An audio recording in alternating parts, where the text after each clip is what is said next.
นี้เป็นวันผู้หญิงลาววันสั่งตั้งสหพันธ์ผู้หญิงลาวก็เป็นวันหยุดของผู้หญิงเนาะหยุดจนหอดวันจันทร์แต่เราไม่หยุด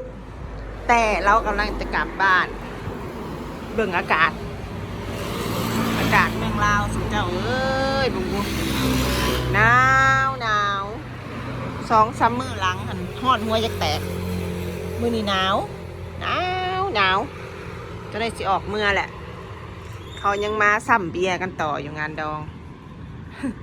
งานดองเขายังมาซ้ำเบียร์กันต่ออยู่สะอ้อนแต่เขากินได้เขาเลยโอ้ยซ้ำก็ได้แหละหนาวเดี๋ยวขอรัวกลับบ้านก่อนนุ่งเครื่องนุ่งเสื้อก่อนหนาว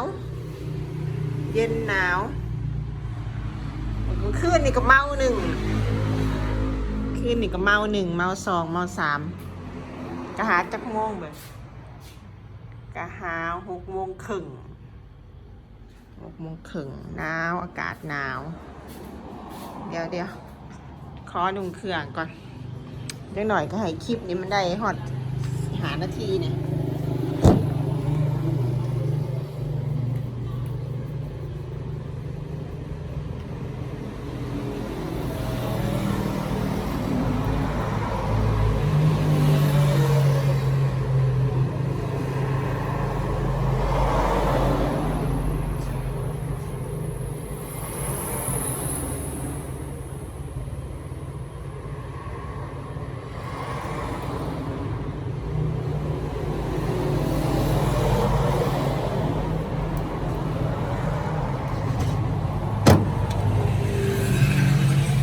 ช่องข่อยเนี่ยมันกายกำหนดนะทุกคนเลยช่องข่อยนะกายกำหนดแล้ว เวลากับบกครบแล้ว เวลากับบกครบกายกำหนดแล้วก็เลยโดนตัดสมองลงเรื่อยๆว่าจะเป็นรูปคลิปเก่าออกอยู่คลิปเก่าที่มันเกินไปหลายปีนะขัดบลืบมันก็ตัดสมองคือเก่าขันลืบสมองก็ลดลงขันบลืบสมองก็ลดลงคือเก่าถ้าลืบสมองก็ลดลงคือเก่า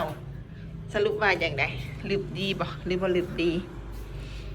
ลืบก็ลืบแบบเดี๋ยวจะไปเบิ่งวิธีลืบแบบว่าให้สมองมันหายนะลืบแล้วเอามาลงใหม่หรือว่าจะต้องตั้งช่องใหม่ดีอยากตั้งช่องใหม่อยู่แต่ว่าบ่มีโทรศัพท์อยู่เครื่องเดียวยังบ่มีเงินซื้อโทรศัพท์อู้จะเป็นถูกจะเป็นยากเงินที่ซื้อโทรศัพท์ก็บ่มีทุกเจ้าเอ้ยเซ็งเด้เบื่อเด้เฮ็ดหยังก็บ่สำเร็จจักเทื่อน่าเบื่อ